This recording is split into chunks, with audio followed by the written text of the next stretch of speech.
ஏசப்பா எனக்கு எதுவும் வேண்டாம், நோயின்றி எங்களை ஆசீர்வதிங்கப்பா, நோயினால் கஷ்டப்படுகிறேன், வேறு எனக்கு எதுவும் வேண்டாம் அப்பா, ஆமேன். ஹல்லேலூயா. நிச்சயமா சகோதரி இந்த ஜெபத்தை கேட்டுருக்குறாங்க. அவங்க நோயினால வேதனைப்பட்டு கொண்டு இருக்கிறாங்க. அவங்களோட வாழ்க்கையில் அவங்களுக்கு வேறு எதுவுமே வேணாம், எங்களுக்கு நோய் இல்லாமல் எங்களை வாழ வைங்க, எங்களை ஆசீர்வதிங்கன்னு சொல்லி இந்த ஜெப விண்ணப்பத்தை அவங்க வச்சிருக்கிறாங்க. நிச்சயமாக சகோதரி, உங்களோட வாழ்க்கையிலே உங்களோட சரீரத்திலே நீங்கள் என்ன இன்றைக்கு எந்த நோயை இன்றைக்கு நீங்கள் வேதனைப்பட்டு கொண்டு இருக்கிறீங்க, எந்த நோயால் வேதனைப்பட்டு கொண்டு இருக்கிறீங்களோ நிச்சயமாக அந்த நோயிலிருந்து ஆண்டவர் உங்களை விடுதலையாக்கி உங்களுக்கு ஒரு சுகத்தை தரப்போகிறார். அப்போ உங்களுக்காக நாங்கள் வேதத்தில் இந்த ஒரு வசனத்தை பார்க்கிற பொழுது 2 ராஜாக்கள் 20ஆம் அதிகாரம் 5வது வசனத்திலே எசேக்கியா ராஜா அவன் வியாதிப்பட்டு மரண தருவாயில் இருந்தபோது அவனுக்கு ஆண்டவர் சொன்னார், உன் விண்ணப்பத்தை கேட்டேன், உன் கண்ணீரை கண்டேன், இதோ நான் உன்னை குணமாக்குவேன் என்று சொல்லி அவனுக்கு அந்த 15 வருட வயதை அவனுக்கு கூட்டி கொடுத்தார். அப்ப நிச்சயமாக அந்த எசேக்கியா ராஜாவை கர்த்தர் ஆசீர்வதித்து அந்த அவனுடைய வியாதிகளை நீக்கியவர் இன்றைக்கு உங்களுடைய வாழ்க்கையிலே உங்களுடைய வியாதிகளை அவர் நீக்கப் போகிறார். இந்த ஜெபத்தை நீங்கள் கேட்கிற பொழுது உங்களுக்கு என்ன வியாதியோ, எந்த இடத்தில் அந்த வியாதி இருக்கிறதோ அந்த இடத்தில் உங்களோட கையை நீங்க வைத்து இந்த ஜெபத்தை நீங்க பயபக்தியோடும் ஆண்டவர் மேல் விசுவாசத்தோடும் நீங்கள் கேட்பீர்களாக இருந்தால் நிச்சயமாக அந்த வியாதி இன்றைக்கு உங்களுக்கு சுகமாக போகிறது. அப்ப நாங்கள் இன்றைய கண்களை மூடி ஜெபிப்போம். ஆண்டவர் உங்களுக்கு ஒரு சுகத்தை தரப்போகிறார், ஒரு அற்புதத்தை நடத்தப் போகிறார். ஆமென்.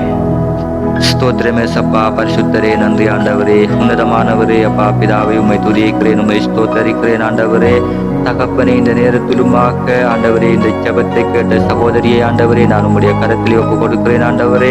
இந்த சகோதரியினுடைய ஆவி, ஆத்மா, சரீரம் முழுவதையுமாகவும் ஆண்டவரே உம்முடைய இரத்த கோட்டைக்குள்ளே நான் சிறைப்படுத்தி இயேசுவின் நாமத்தினால் ஜெபிக்கிறேன் ஆண்டவரே. இந்த நேரத்திலுமாக அப்பா பிதாவே இந்த சகோதரியினுடைய சரீரத்திலே ஆண்டவரே என்ன வியாதி இருக்கிறதோ ஆண்டவரே, இந்த மக்கள் என்ன வியாதியினால் இன்றைக்கு பாதிக்கப்பட்டு கொண்டு இருக்கிறாளோ, அவதிப்பட்டு கொண்டு இருக்கிறாளோ, வேதனைப்பட்டு கொண்டு இருக்கிறாளோ ஆண்டவரே, அதையெல்லாம் உம்முடைய கண்கள் காண்கின்றது ஆண்டவரே. தகப்பனே, இந்த சகோதரியினுடைய வாழ்க்கையிலே ஆண்டவரே ஒரு அற்புதம் நடக்கட்டும் ஆண்டவரே. தகப்பனே, அன்றைக்கு நீங்க இந்த எசேக்கியா ராஜாவுக்கு வாக்கு கொடுத்திருக்கிறீங்க, உன் விண்ணப்பத்தை கேட்டேன், உன் கண்ணீரை கண்டேன், உன் வியாதியை குணமாக்குவேன் என்று சொன்னி ஆண்டவரே. தகப்பனே, அதே போல இந்த மகளுடைய வாழ்க்கையிலும் நீர் இன்றைக்கு ஒரு அற்புதத்தை செய்யும்படியாக நான் ஜெபிக்கிறேன் ஆண்டவரே. தகப்பனே, உம்மால் முடியாத காரியம் ஒன்றுமே இல்லாண்டவரே. தகப்பனே, உம்முடைய தழும்புகளால் நாங்கள் சுகமாகி கொண்டிருக்கிறதை நான் விசுவாசிக்கிறேன். அதே போல இந்த சகோதரியும் ஆண்டவரே உம்மை விசுவாசிக்கும்படியாகவும் அந்த சகோதரனுடைய விசுவாசத்தினால் இந்த சகோதரனுடைய வியாதிகள் ஆண்டவரே சுகமாகும்படியாகவும் ஆண்டவரே. தகப்பனே, அப்பா உம்முடைய கரத்திலே இந்த மகளை முற்றிலுமாக நான் ஒப்பு கொடுக்கிறேன். ஏசப்பா, டாக்டர்னாலையும் மருந்தினாலையும் சுகப்படுத்த முடியாத பொல்லாத வியாதிகளை கூட நீங்க சுகமாக்குறீங்க ஆண்டவரே. இப்பொழுதே ஆண்டவரே இந்த மகளுக்கு நீரே பரம வைத்தியராக இருந்து அப்பா நீரே இந்த மகளுடைய சரீரத்திலே இருக்கிற எல்லா பலவீனங்களையும் எல்லா வியாதிகளை நீக்கி ஆண்டவரே இந்த சகோதரியை நிறைவாய் ஆசீர்வதிக்கும்படியாக நான் ஜெபிக்கிறேன் ஆண்டவரே. இந்த சகோதரனுடைய வாழ்க்கையிலே ஒரு சந்தோஷம், ஒரு சமாதானம், ஒரு ஒற்றுமை ஆண்டவரே உண்டாகட்டும். அப்பா தகப்பனே, இந்த வியாதி அனைத்தும் இப்பொழுதே நீங்கட்டும் ஏசப்பா. தகப்பனே, அந்த கல்வாரி மலையிலே நீர் சிந்திய அந்த பரிசுத்தமான இரத்தத்தினால், அந்த வல்லமையான இரத்தத்தினால் இந்த சகோதரியினுடைய சரீரம் முழுவதுமாக நீர் கழுவி சுத்திகரிக்கும்படியாக நான் ஜெபிக்கிறேன். இந்த சகோதரனுடைய சரீரம் உள்ளான வெளியான அவயவங்களிலே எந்த இடத்திலே அந்த வியாதி இருந்து இந்த மகளை சேதப்படுத்துகிறதோ அந்த இடத்தில் உம்முடைய கரத்தை வைத்து ஆண்டவரே நீர் அந்த வியாதியை நீக்கி போடும்படியாக நான் ஜெபிக்கிறேன் அப்பா. தகப்பனே, இந்த மகள் ஒரு விசுவாசத்தோடு கேட்டிருக்கிறாள் இந்த ஜெபத்தை ஆண்டவரே. அப்பா தகப்பனே, நீ விசுவாசித்தால் தேவனுடைய மகிமையை காண்பாய் என்று சொன்னீங்க ஆண்டவரே. இன்றைக்கு இந்த மகளுடைய விசுவாசம் இந்த மகளுடைய சரீரத்தில் இருக்கிற இந்த வியாதியை சுகமாக்க போகிறது. கர்த்தாவே, உமக்கு நன்றி செலுத்துகிறேன். ஏசப்பா, நீர் முற்றிலுமாக இந்த வியாதியை சுகமாக்கி இந்த மகளை ஒரு சாட்சி உள்ள மகளாக நீர் நிறுத்தும்படியாக நான் ஜெபிக்கிறேன் ஆண்டவரே. சர்வ வல்லவரே, அப்பா பிதாவே, இந்த மகளுடைய குடும்பத்தை நான் ஒப்பு கொடுக்கிறேன். அந்த குடும்பத்தில் உள்ள ஒவ்வொருவரும் ஆசீர்வதிக்கப்படட்டும் ஆண்டவரே.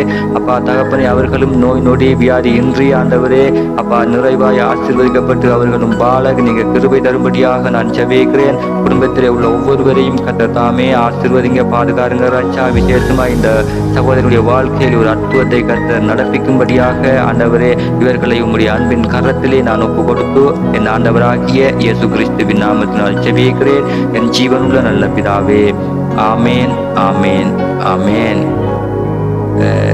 கண்டிப்பா சகோதரி இந்த ஜெபத்தை ஆண்டவர் கேட்டிருக்கிறார். அதே போல உங்களுடைய வாழ்க்கையிலே இன்றைக்கு ஒரு அற்புதம் நடக்க போகிறது. உங்களுடைய வியாதிகள் அனைத்துமே நீங்க போகிறது. ஆண்டவர் நீக்க போகிறார். அவர் சொன்ன சொல்லை காப்பாற்றுபவர். உங்களை ஒருபோதுமே அவர் கைவிடாதவர். மனிதர்கள் எங்களை கைவிட்டாலும் என் தேவன் ஒருபோதும் ஒருவரையும் கைவிடாதவர். அவர் மனிதனைப் போல் அல்ல, அவர் எல்லோரையுமே ஒன்றாய் பார்க்கிறார். நிச்சயமாக உங்களுடைய வாழ்க்கையிலே இன்றைக்கு ஒரு அற்புதம் நடக்கப் போகிறது. நீங்கள் விசுவாசித்தால் தேவனுடைய மகிமையை காண்பீர்கள். வேதத்திலே சொல்லப்பட்டிருக்கிறது. நிச்சயமாக உங்களுடைய விசுவாசம், உங்களுடைய நம்பிக்கை உங்களுடைய வாழ்க்கையிலே, உங்களுடைய சரீரத்தில் இருக்கிற அந்த வியாதியை சுகமாக்கப் போகிறது. நம்பிக்கையோடு இருங்க. நிச்சயமாக உங்களுடைய வியாதி சுகமாகும். கர்த்தர் சுகமாக்குவார். நாங்கள் அல்ல, எங்களுடைய ஜெபமும் அல்ல, கர்த்தர் சுகமாக்குவார் உங்களுடைய விசுவாசத்தினால். ஆமென். கர்த்தர் நல்லவர், அவர் கிருபை என்றும் உள்ளது. ஆமென். கர்த்தர் உங்களை ஆசீர்வதிப்பார். நீங்கள் ஆசீர்வாதமாய் இருப்பீர்கள்.